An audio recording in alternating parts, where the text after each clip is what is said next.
할렐루야. 오늘 우리에게 주시는 하나님의 말씀은 요한계시록 1장 1절부터 3절까지의 말씀입니다. 제가 봉독하도록 합니다. 예수 그리스도의 계시라. 이는 하나님이 그에게 주사 반드시 속히 일어날 일들을 그 종들에게 보이시려고 그의 천사를 그 종 요한에게 보내어 알게 하신 것이라. 요한은 하나님의 말씀과 예수 그리스도의 증거 곧 자기가 본 것을 다 증언하였느니라. 이 예언의 말씀을 읽는 자와 듣는 자와 그 가운데 기록한 것을 지키는 자는 복이 있나니 때가 가까움이라. 아멘. 오늘 이 본문 말씀으로 세상과 교회를 거슬러 가라라는 제목의 말씀으로 우리 하나님 말씀 전할 때에 우리 요한계시록의 오늘 두 번째 말씀인데 우리 아직도 개론의 말씀을 드리려고 합니다. 그 속에 요한계시록이 우리에게 주시는 하나님의 음성이 무엇인지, 그 속에 우리가 현재를 살아가는 우리의 삶 속에 우리 하나님께서 말씀을 통하여 2000년의 역사를 뛰어넘어 우리 이 시대에 우리에게 무엇을 말씀하고 있는지 우리가 선명해지는 우리가 되기를 예수님의 이름으로 축복합니다. 우리 지난 시간에 개론으로 요한계시록을 어떤 시각으로 보아야 할 것인가라는 한 네 가지의 말씀을 먼저 들었습니다. 말씀드린 대로 과거로 보는 시각이 있고 또 역사의 요약 내지 스케치다. 이게 중요 이러이러한 것들이 있을 것이다라는 그런 스케치 요약으로 보는 시각, 또 미래로 보는 시각, 또 이거 시간과 상관없이 하나님께서 하나님과 교회와 이 나라 온 세상을 향한 하나님의 계획이 어떻게 나타나고 있는지 그 상징을 통하여 말씀해 주고 계시는 적어도 이 네 가지의 시각이 요한계시록을 보는 시각이 있다는 말씀을 개론으로 먼저 드렸습니다.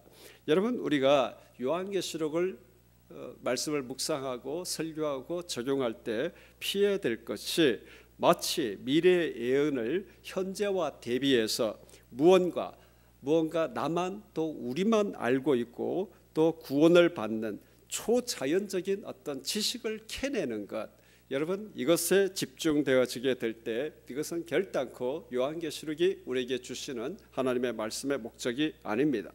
여러분, 그러다 보니 설교자도 요한계시록을 피하기가 참 쉽습니다. 우리 목회자들 중에서도 요한계시록 1장 2장 아마 이렇게 참 많이 설교했을 것 같아요. 또 제일 마지막에 있는 새 예루살렘, 그러니까 시작과 끝은 참 많이 설교하는데 그 가운데 부분은 참 잘 건드리지 못하는, 그래서 요한계시록을 우리의 신앙의 중심에서는 밀쳐두고 늘 앞과 끝만 왔다 갔다 하는 그런 우리의 모습들이 있습니다. 여러분, 그러는 사이에 이단들이 갖가지 억측이나 주장으로 사람들을 도리어 두려움의 포로로 만들고 추종자로 만들어가는 그런 모습들이 2000년 교회의 역사 속에 항상 있었다라는 것입니다. 요한계시록의 말씀이 있기 그 이전에도 신비로운 것을 추구하면서 자신들만 빛의 사자들이고 빛의 의에 있는 그 착각과 교만과 거드름으로 살아왔던 그 모든 흐름들이 지금도 이어져 있습니다. 그렇기 때문에 그런 사람들이 주로 하는 말이 뭡니까? 사람들이 알 수 없는 것을 우리가 알고 있다라는 거지 않습니까? 자신들만 선택된 소수이고 또 그 사람들이 우리만 선택되었으니까 신앙생활하는 사람들을 향해서 거들먹거리고 또 어스대고 교만스럽게 자신들만 마치 구원과 빛의 방주 안에 들어가 있는 것처럼 그런 착각에 사는 사람들.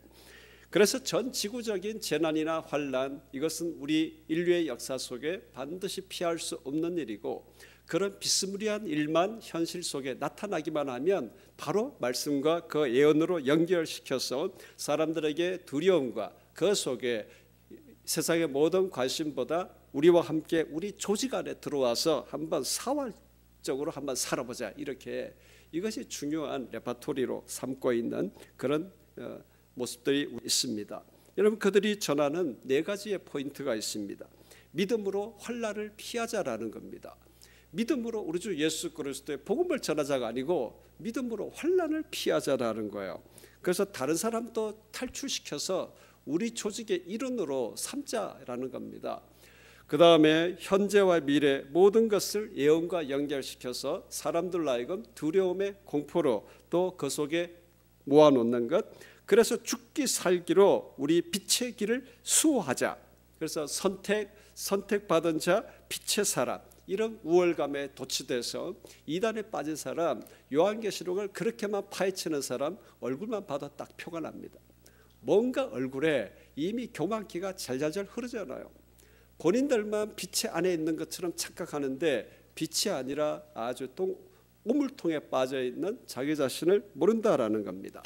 그래서 오늘은 요한계시록의 개론의 두 번째 시간으로 요한계시록을 이렇게 한 네 가지의 시각으로 읽는데, 근데 오늘은 그 시각에 대한 말씀이 아니고 그런 시각을 기준으로 해서 요한계시록을 읽고 보고 묵상하되 잘 읽어야 된다라는 겁니다. 그래서 우리는 오늘 한 적어도 세 가지의 관점으로 요한계시록을 어떻게 하면 잘 읽을 것인가, 우리 오늘 말씀 1절, 2절, 3절 중심으로 해서 먼저 우리 보려고 합니다.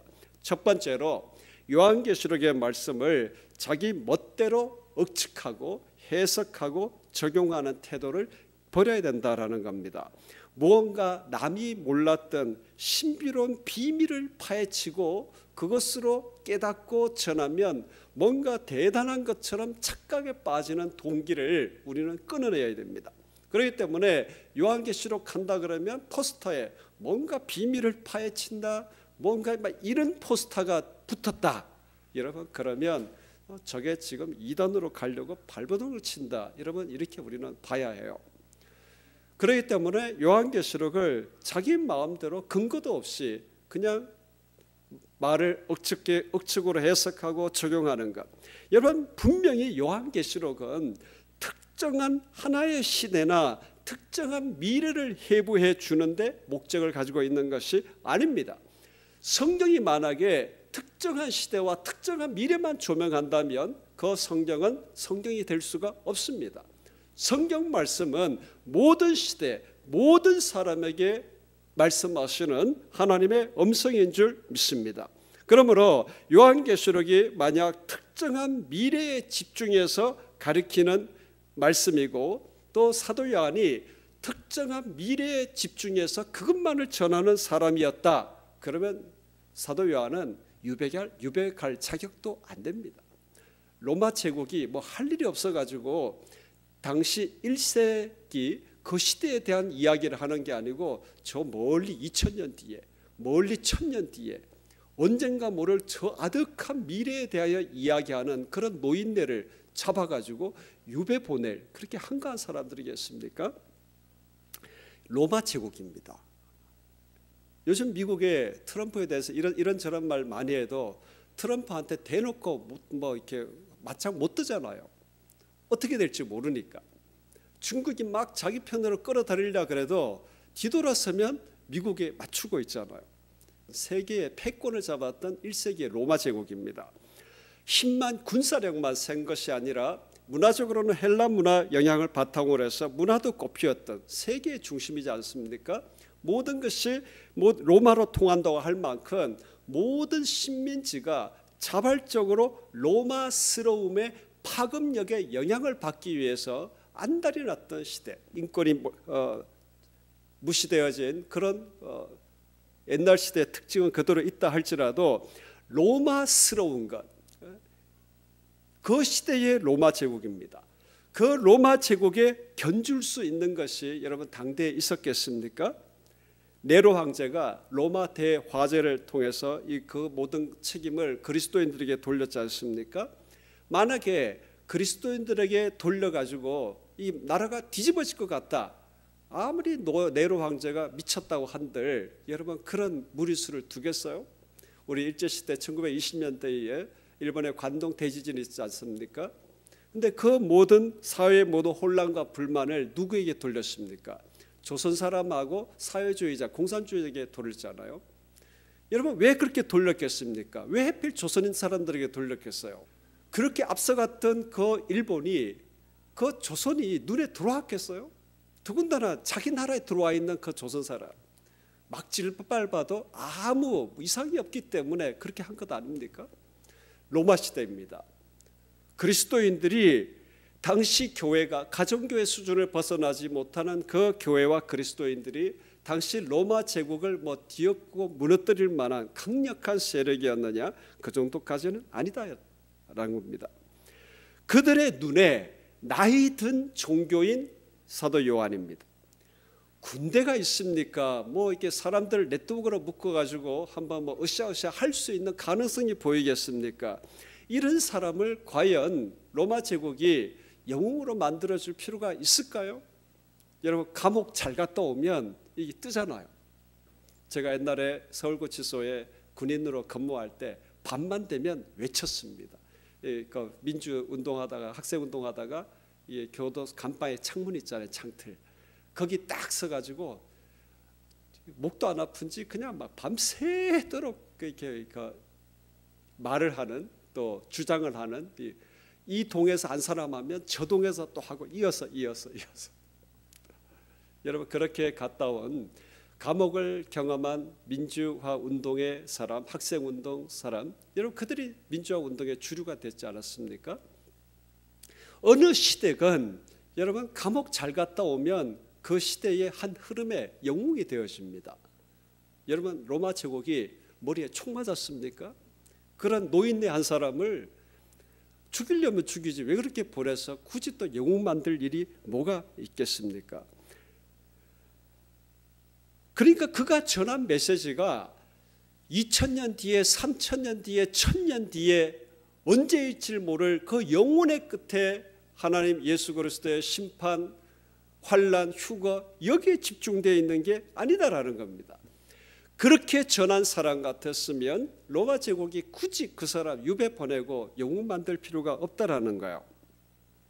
그렇기 때문에 사도 요한은 당시 1세기에 로마의 아주 끝을 그는 사람, 로마뿐만 아니라 교회에 대해서도 아주 거추장스러운 걸림돌의 사람, 아마 사도 요한을 반모섬에 유배 보냈을 때 일부 교회 사람들, 지도자들도 아마 뒤에서 박수 쳤을 사람, 이것이 바로 사도 요한입니다.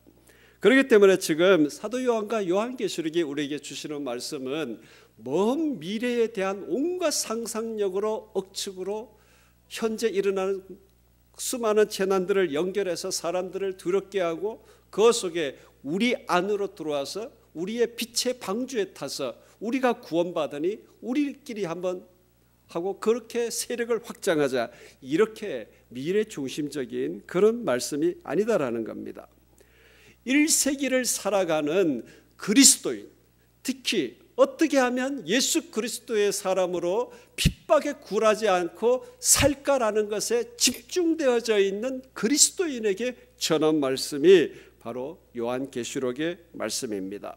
그렇기 때문에 우리는 요한계시록을 읽을 때에 막연하게 미래에 대한 초점에 맞춰서 그 속에 나에게 더 특별히 말씀해 주시는 미래에 대한 어떤 깨달음, 또 깊은 영적 지식, 이것이 있으면 뭔가 대단하게 전하고 싶은 그 유혹, 여러분, 그것으로 하나님 말씀 요한계시록을 읽는다면 여러분, 그 시대에 온 죽을 각오로 로마와 교회답지 아니하는 교회의 말씀을 선포했던 그 사도 요한의 그 모든 삶을 여러분 알지도 못할 뿐만 아니라 스스로 영적 교만과 자만에 빠져서 자기 자신을 우상화하고 있는 여러분 교회 안에 있으나 교회 사람이 아닌 스스로 이단에 차처하고 있는 그런 눈으로 요한계시록의 말씀을 읽고 있다라는 것입니다. 그렇기 때문에 두 번째,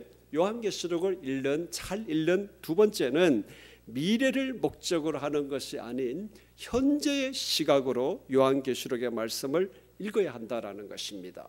먼저 첫 번째는 사도 요한이 살았던 당시 1세기 그 로마 제국 속에서 사도 요한이 도대체 그 많은 수많은 환상들을 통해 그 시대의 세상과 교회와 그리스도인에게 무엇을 전하려고 했는지, 또한 동시에 그 시대뿐만 아니라 이 시대의 이 현재를 살아가고 있는 우리가 어떤 눈으로 이 세상을 봐야 하고 어떻게 예수 그리스도인의 삶과 교회를 세워가야 해야 될지 우리는 그 눈으로 요한계시록의 말씀을 읽어야 된다라는 겁니다. 여러분, 사도 요한이 봤던 로마 어떤 제국입니까? 아까도 말씀드렸다시피 문명의 꽃을 피우는 그런 제국, 그 제국의 시스템과 이 모습을 교회 안에 문화적으로 잘 적용하면 교회도 부흥할 수 있는 그런 것.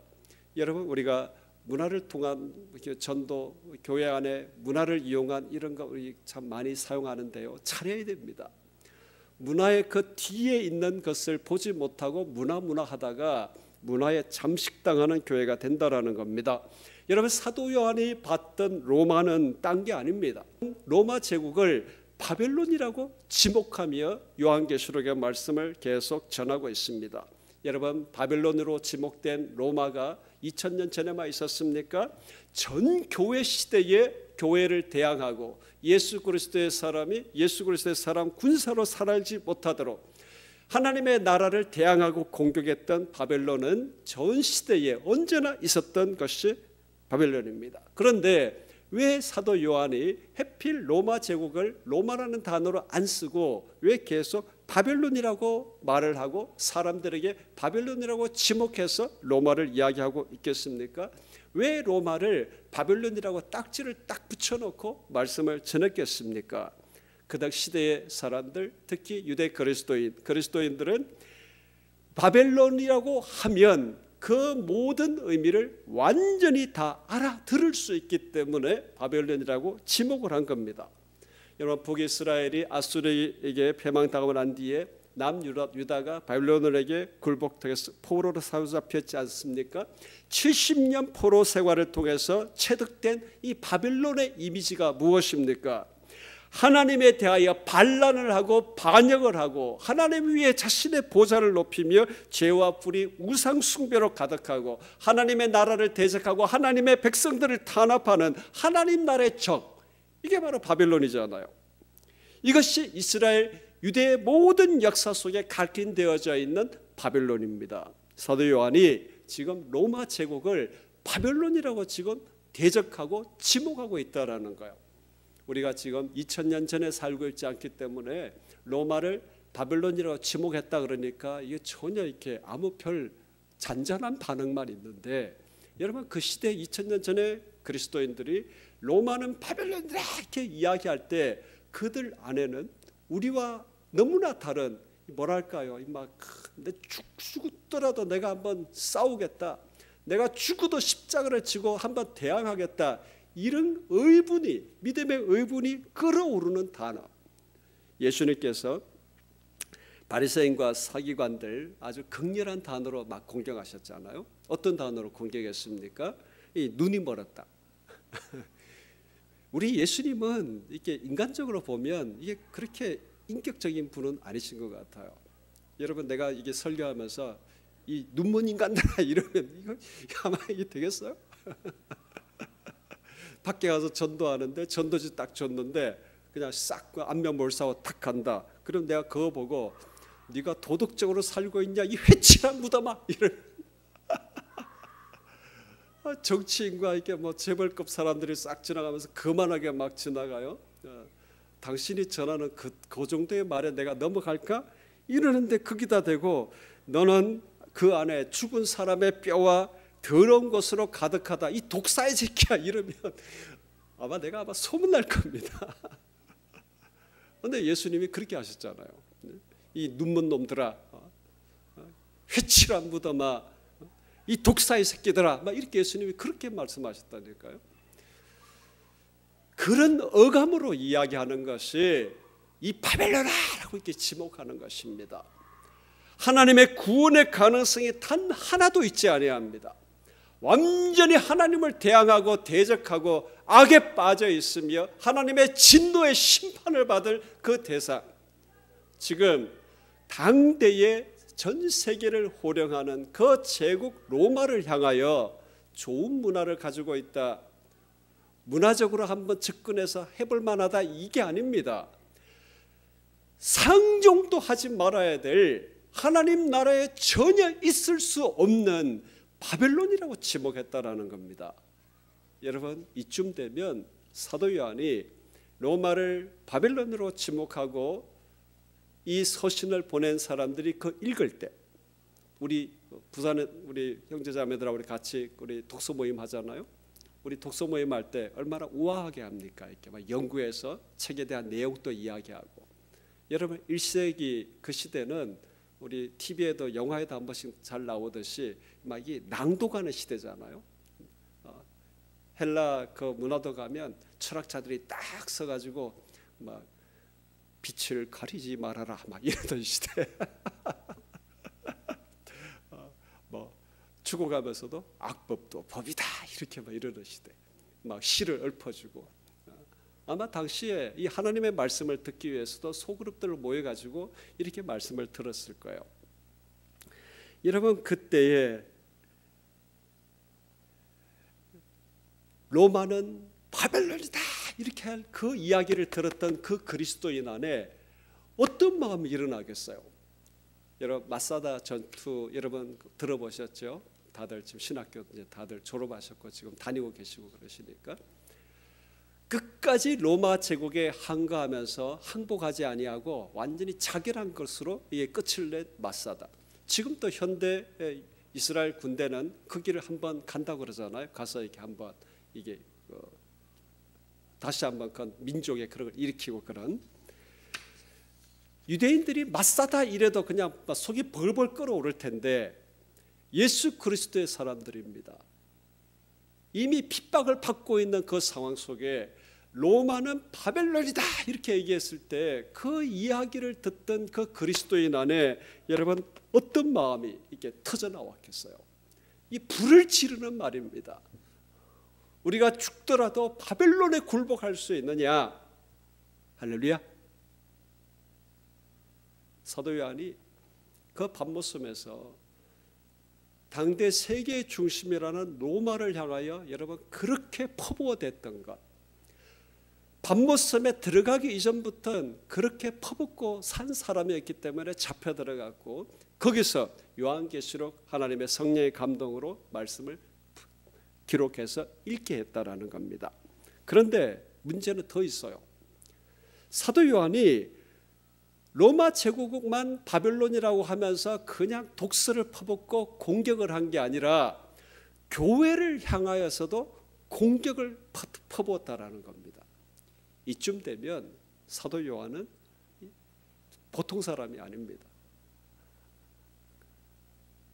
교회를 향하여서도 한판 붙고 로마 제국을 향하여서도 한판 붙는 사람.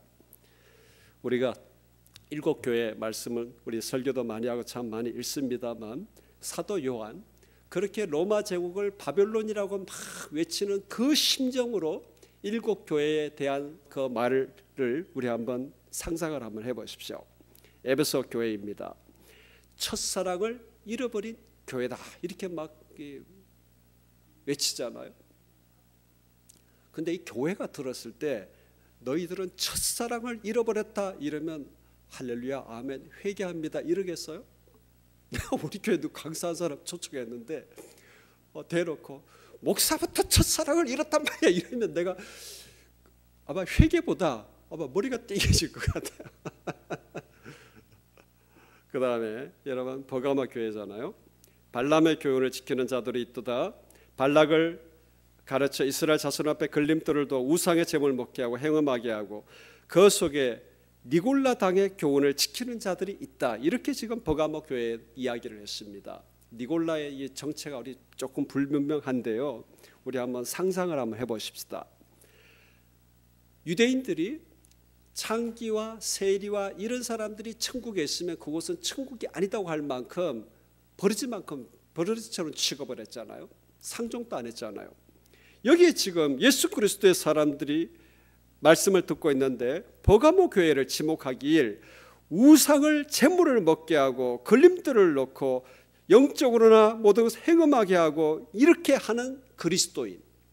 여러분 그 사람들을 도대체 뭐라고 부르면 좋을까요? 유대인의 시각이라면 이건 개되지만도 못한 인간들입니다.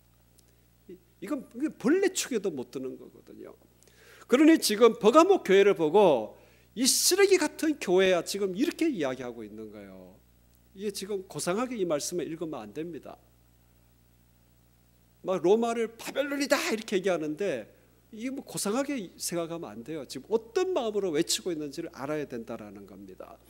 버가모 교회를 향해서 지금 이 벌레 같은 교회야, 낙인을 찍고 있다라는 겁니다. 이 쓰레기 많든 못한 교회야, 지금 이렇게 이야기하고 있는 거예요. 두아디라 교회 마찬가지입니다. 여자 자칭 선지자라는 이세벨을 용납해서 종들을 깨고 영적으로나 이 모든 것으로 행음하게 하고 우상 먹게 하는 것, 두아디라 교회 같지 않습니까? 두아디라 버가모 교회의 표현으로 니골라당 같은 놈들. 또 무슨 말입니까?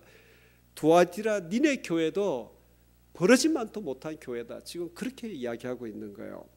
4대 여기는 완전히 막장입니다. 이제 뭐라고 표현했습니까? 살았다 하는 이름은 가졌는데 죽었다 이거예요. 여러분, 우리 이 시대를 한번 생각을 한번 해보십시다. 많은 사람이 모여서 참 연습도 많이 하고 좋은 가운, 막 오케스트라, 뭐 꼭 큰 교회만 이해하는 게 아니고 작은 교회도 마찬가지입니다. 이건 숫자가 문제가 아니에요. 하나님 앞에 서 있는 그 모든 모습 속에 잘 준비해서 잘하고 있는데 니네들이 산 줄 아느냐? 니네들은 다 썩어 문드러졌다. 이렇게 평가를 했다. 여러분, 그 교회는 간판을 내려야 되지 않겠습니까? 그런 교회라면 그게 무슨 교회입니까?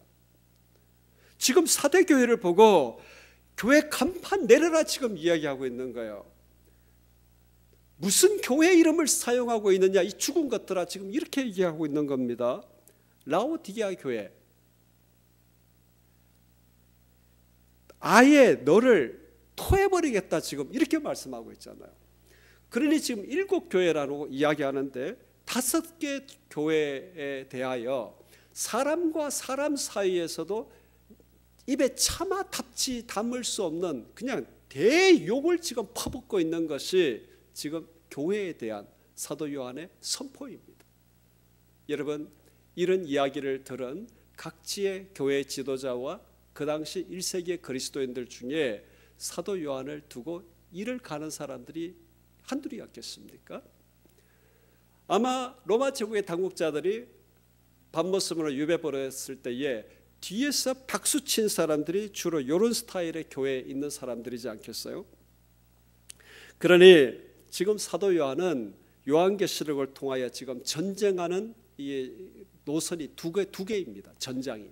하나는 로마 제국을 바벨론이라고 지금 지목하고 저주하고 대적하는 것.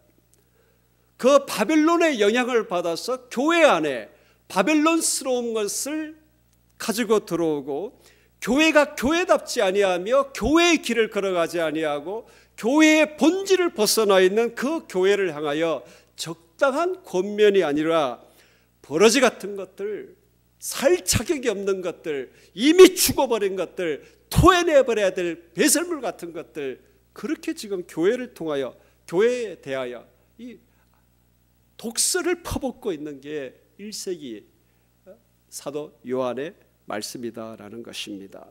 여러분, 이쯤 되니 이제 사도 요한을 왜 밤모섬으로 보냈는지 이제는 감이 오시죠. 이걸 어떻게 그냥 놔둘 수 있겠습니까? 그렇기 때문에 우리가 요한계시록을 우리는 말씀을 대할 때 마치 미래에 대한 어떤 영적 해안을 얻고 그 속에 뭔가 신비한 것들을 캐치해내서 사람들에게 그걸 가르치고 자기 마음대로 억측스럽게 한 해석을 주입시키며 그 속에 반드시 나를 따르라 하는 그런 모습으로 요한계시록을 말씀을 대한다면은 여러분, 그것은 요한계시록의 말씀을 알고 있는 것이 아닙니다. 사도 요한이 그것을 위하여 로마 제국을, 바벨론 교회를 쓰레기 벌레만도 못한 것 그렇게 외치면서 요한계시록을 말씀을 전하고 기록한 것이 아니다라는 것입니다. 여러분, 그러면 우리가 어떻게 이 요한계시록 말씀을 읽어야 됩니까? 이 시대 하나님의 교회와 예수 그리스도의 사람을 대적하고 그리스도인이 그리스도인답지 않게 교회를 교회답지 아니하게 하나님의 공의가 실현되지 못하게 하는 하나님 나라에 반대되는 이 바벨론의 역사가 이 시대 우리의 삶 속에 이 나라, 온 민족, 온 열방 속에 이 교회 안에 어떻게 이루어지고 있는지 우리가 그걸 봐야 되지 않겠습니까? 저는 요한계시록 강의 계속하면서 몇 주 통해 살는지 잘 모르겠습니다만 저는 이 시대를 우리가 하나님의 눈으로 어떻게 봐야 하는지, 그리고 우리가 어떻게 행동해야 하는지 여러분 계속 전할 것입니다. 여러분, 우리가 교회와 그리스도인들을 대할 때 우리는 분명히 온유해야 됩니다. 무조건 닭싸움하듯이 다 벌레 같은 것들아 이렇게만 하라는 얘기가 아니라, 교회라 간판을 그리고 예수 그리스도의 사람이라고 하면서 우리가 이런 얘기하면 우리는 반드시 네가 잘났다, 너만 잘났냐, 아마 우리는 이런 소리 들을 거예요. 목사들 세계에서도 마찬가지입니다. 당신만 열심히 있어? 이렇게 나오거든요. 여러분, 믿음과 교회는 기면 기고 아니면 아닙니다. 그렇잖아요. 예수 그리스도의 복음으로 살면 살고 안 살면 안 사는 거지 그 어중간한 게 어디 있어요. 교회 안에 바벨론의 영적 포로와 같은 영향력을 받아들여서 교회라는 간판은 있고 그리스도인이라는 이름은 있고 교회라는 이름은 있는데, 바벨론 습화되어진 그 교회, 우리는 그런 교회를 볼 수 있는 눈이 열려져야 되지 않겠습니까? 우리는 적어도 요한계시록을 대하며 우리는 그런 눈을 얻어야 될 줄 믿습니다. 사도 요한이 그 당시의 제국과 교회를 보는 그 눈의 간파함이 없고 그 속에 예수 그리스도의 믿음과 교회를 향한 이 뜨거운 그 피가 흐르지 않았다면 결단코 성령께서 눈앞에 그냥 영상처럼 보여줘도 아마 그는 몰랐을 것입니다. 여러분, 그렇기 때문에 우리는 이 시대와 교회를 보는 눈을 얻고 간파하고 그 속에 그냥 가만히 앉아있는 것이 아니라 대항하고 싸우는 전투적 그리스도인을 양성해내는 것, 그 그리스도인이 되는 것, 여러분 이것이 요한계시록의 목적입니다. 할렐루야. 그 눈으로 요한계시록을 읽어야 된다라는 거예요. 세 번째, 이제 요한계시록을 또 어떻게 또 잘 읽어야 되느냐, 본 것을 사도 요한은 분명히 보고 들었다고 그랬잖아요. 보고 들은 것을 성경과 현재를 가지고 상상하고 적용해야 된다라는 겁니다.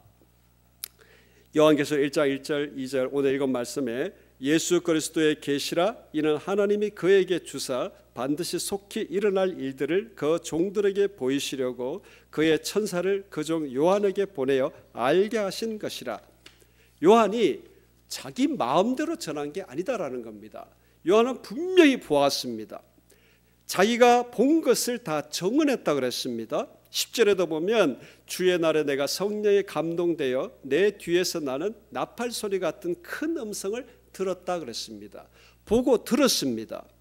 또 12절에도 보면 몸을 돌이켜 나에게 말한 음성을 알아보려고 돌이킬 때에 7 금촛대를 보았는데 실제적으로도 봤다라는 겁니다. 자기 혼자 그냥 막연하게 상상해서 그냥 이렇게 한 것이 아니라 분명히 성령의 감동 아래 보고 들었다 그랬습니다. 그런데 보고 들은 것을 그냥 단순하게 내가 이렇게 봤고 이렇게 들었다, 이런 단순 전달을 했다라는 게 아니라는 겁니다. 그냥 단순 사실 묘사를 한 게 아니다라는 겁니다. 제가 한 번씩 설교하면서 제가 서울신학대 들어가기 전에 제게 주신 영적 체험을 제가 한 번씩 말씀을 전한 적이 있었잖아요. 새벽에 예배를 마치고 기도 마치고 교회 창고 옥상에서 앉았는데 앉자마자 제 영혼이 실제 하늘로 올라갔는지 아니면 정말 비몽사몽이었는지 확실하게 잘 모르겠지만 저는 분명히 올라가서 하나님 보여주신 그날의 그 찰나의 영광을 난 분명히 보았습니다. 바닥이 보석과도 같은데 말로 표현을 할 수가 없는 모습들이니 그냥 표현을 하자면 그런데도 깊이가 끝이 없는 그런 모습, 요한계시록의 배곡이라고 할 만큼 그냥 투명하고 하얗다고밖에 표현할 수 없는 그 성벽, 그리고 그 안에 갑자기 또 들어갔을 때 보여진 그 모습들. 여러분, 저는 그걸 보고 난 뒤에 막 그냥 부흥회하듯이 뭐 봤다 맛보봤다 이렇게 안 했거든요. 제가 막 뭐 봤다 들었다 이렇게 사역할 스타일로는 안 보이잖아요. 보고 들어도 또 한번 맞나 틀리나 이렇게 고민을 할 사람이잖아요. 저는 오랫동안 신학교 여러 군데 다니면서 늘 생각했던 것이, 내게 보여주신 그곳이 어디일까? 왜 다른 천국 간증자들은 이 사람도 만나고 저런 사람도 만나고 막 그런 얘기가 많은데, 나는 왜 그 나라에 봤는데 왜 단 한 사람도 만나지를 못했을까? 아무도 없었거든요, 거기. 예수님께서 말씀하신 것처럼 너희 거처를 예비하러 간다 말씀하신 것처럼 그 거처라고 표현할 수밖에 없는 수많은 빛이 나는 집들은 내가 보았는데 사람을 단 한 명도 못 봤다라는 거예요. 저는 구약 말씀, 신약 말씀 늘 묵상하면서 내가 본 곳이 거기가 어디일까? 늘 이걸 생각을 했어요. 그리고 그것을 보여주신 하나님의 목적은 무엇일까? 나는 어떻게 이 시대에서 이 말씀을 가지고 전해야 될까? 항상 이런 고민을 하고 묵상을 했거든요. 여러분, 나 같은 사람도 그 정도 잠깐 보여주신 나도 보여주신 것을 애들처럼 요거 봤다 저거 봤다 이게 아닌 이것의 의미가 이미 기록되어진 말씀 속에 도대체 무엇이며 어떻게 연결되어지며 무엇을 말씀하고 계시는지, 또 내가 이 시대 속에서는 어떻게 이 말씀을 전하고 사역해야 될지 항상 고민하고 고심하고 적용했는데, 하물며 사도 요한이겠습니까? 그는 분명히 보고 들었는데 그것을 그냥 단순하게 이것도 봤다 저것도 봤다 음료도 있다 뭐 이렇게 전한 게 아니다라는 겁니다. 적어도 구약 성경 말씀과 또 그가 바벨론이라고 지목했던 그 1세기의 시대, 또 교회가 교회답지 아니하고 벌레 같고 쓰레기 같은 그 교회의 모습들을 바라보며 그가 알고 보고 들은 것들을 이것과 말씀과 이 현재를 어떻게 연결하고 적용하며 그 속에 하나님께서 어떻게 말씀하고 계시는지 이 묵상을 통고한 말씀으로 전하지 않았겠습니까? 그는 분명히 바벨론 또 새 예루살렘, 그가 살았던 그 1세기 속에 이 바벨론의 왕국과 새 예루살렘 왕국이 대결하며 예수 그리스도 어린 양의 편에 서서 그의 길을 걸어가는 사람과 이것을 반대하고 반란을 일으키는 그 사단 용의 진용과 대결이 이루어지는 이 현실의 삶 속에 그는 끊임없이 자기가 보고 들은 것을 묵상하고 연결지었다라는 겁니다. 요한계시록엔 이런 사도 요한의 묵상, 고심, 또 하나님께서 어떻게 연결지으실까라는 이 성경적 영적인 상상이 함께 결합되어 있다라는 겁니다. 여러분, 상상이란 단어를 쓰면 여러분 소설의 픽션과 non-픽션이 있잖아요. 전 갑자기 또 이 얘기를 하려니 갑자기 자신감이 확 사라지네. 그 앞에는 막 선포했는데 소설 픽션, non-픽션 이렇게 하려니까 지금 웃고 계시는 분이 전문가거든요. 근데 이건 알아요. 픽션과 non-픽션이 있잖아요. 허구로 상상하는 것, 하나님께 보고 들은 것을 구약의 말씀과 현재와 연결하고 비교하고 그 속에서 이것이 무엇일까라고 상상하며 전달하는 것, 이건 허구가 아닙니다. 하나님께서 이미 선포되어진 말씀과 이 현실 속에 내게 보여주신 것 들은 것을 어떻게 연결 지을 수 있을까? 여러분, 이런 영적인 상상입니다. 성경이 인도해 주시는 상상이며 그 시대를 향한 하나님의 뜻이 담겨져 있는 하나님의 목적과 하나님의 계획과 하나님의 섭리가 무엇일까를 염두에 두고 상상하고 적용하는 것입니다. 여러분, 그렇기 때문에 상상을 함부로 하면 안 된다라는 겁니다. 자기 마음대로 끼워 맞추면 안 된다라는 겁니다. 모르는 건 모르는 겁니다. 분명히 보여주시고 들어주신 것은 당시 바벨론으로 지목한 로마 제국과 교회 안에 들어와 있는 바벨론 문화와 교회가 교회답지 못한 그 모든 삶, 환경, 현상을 보면서 보고 들은 것을 해석하고 적용하고 그렇게 말씀을 성령의 감동 속에 기록하고 가르치고 선포했다라는 겁니다. 단순하게 봤으니 요건 요거다, 그러니 미래는 요렇게 된다, 이렇게 봐서는 요한계시록을 잘 읽는 것이 아니다라는 것입니다. 할렐루야. 그러므로 오랜 세월 책을 좋아하고 진리의 탐구를 한 사람일수록 요한계시록은 정말 재미있는 하나님의 책이 될 줄 믿습니다. 할렐루야. 여러분, 그 시대 그리스도인들에게 바벨론, 그 다음에 산 위에 앉아있는 7산 위에 있는 음녀, 이러면 그 시대 사람들은 다 알아듣는 거거든요. 할렐루야. 여러분, 우리 교회 지금 하나님 말씀 듣는 우리는 앞으로 요한계시록 강해를 하면 이 시대와 성경을 통하여 하나님께서 말씀해 주시는 것들이 막 리얼하게 우리에게 물결같이 들어오게 될 줄 믿습니다. 할렐루야.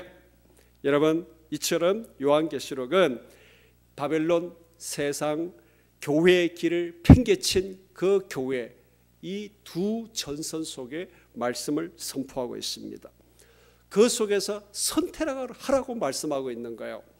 어린 양 예수 그리스도의 편에 설 것인지, 아니면 용이며 사단의 하나님의 나라를 대적하고 그리스도인들을 핍박하는 그 용의 군대, 사단의 군대에 설 것인지 선택하다라는 겁니다. 선택할 뿐만 아니라 하나님의 통치를 벗어난 세상과 예수 그리스도의 십자가 보혈을 모욕하고 있는 그 교회를 갈아엎을 준비가 되어 있느냐고 묻는 것이 요한계시록입니다.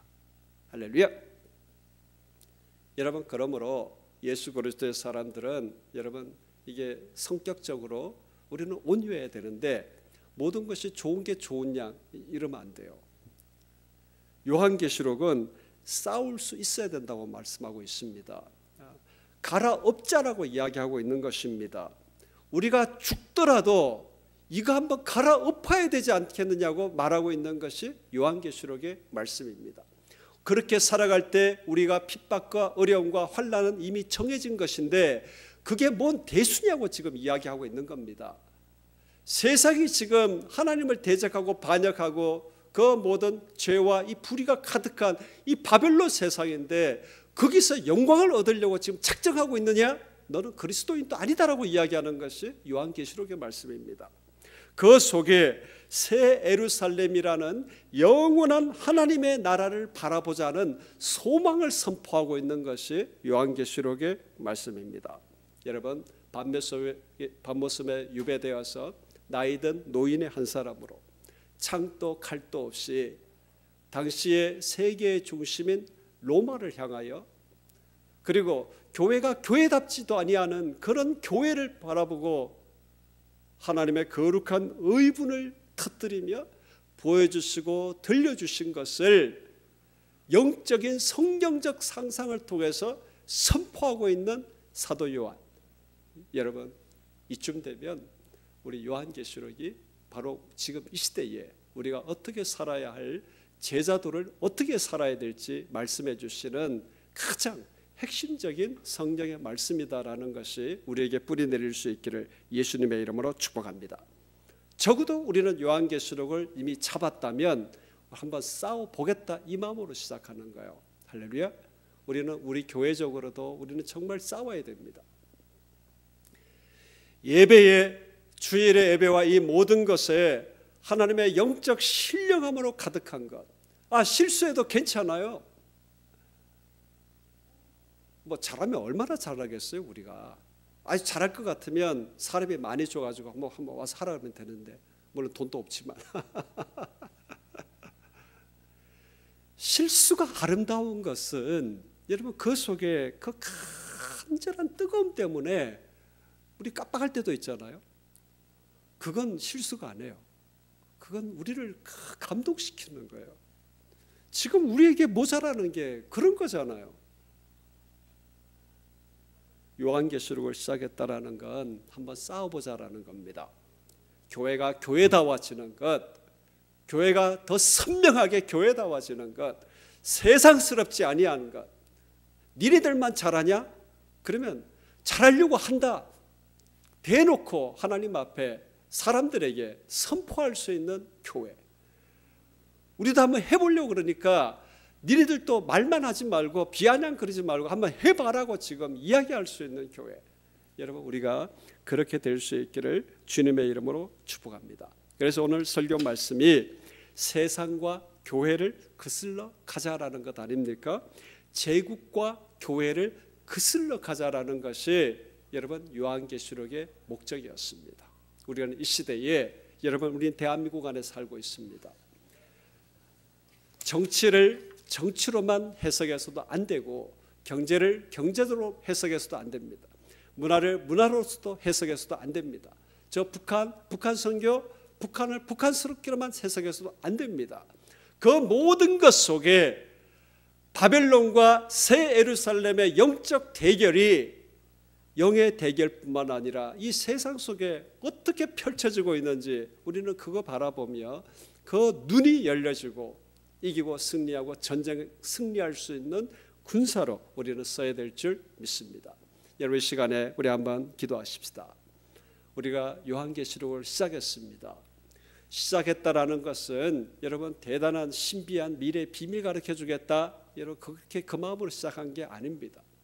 목회자로서 참 답답하기 때문입니다. 단 한 명이라도 여러분 1세기의 사도 요한처럼 바벨론이나 쓰레기 같은 교회야 여러분 그 한 사람이 일어난다면 우리는 분명히 답답함이 다 풀려질 것입니다. 여러분, 우리는 이런 교회가 되기 위하여 요한계시록 강의를 시작합니다. 여러분, 우리 같이 한번 기도하십시다. 하나님, 세상과 교회를 거슬러 갈 수 있는 내가 되게 해 주옵소서. 두려워하지 아니하고 내가 무슨 바벨론 같은 세상에서 영광을 구할 것이냐라는 하나님 이 거룩한 분노로 하나님 달려가는 예수 그리스도의 사람이 되게 하여 주옵소서. 싸울 줄 아는 그리스도인 되게 하여 주옵소서. 우리 교회 안에 이 놀라운 그리스도의 군사됨이 넘쳐나 세상을 바꿀 수 있는, 교회를 바꿀 수 있는 우리가 되게 해 주옵소서. 우리 한번 통성을 기도합니다. 주여, 나의 하나님 주님 감사합니다.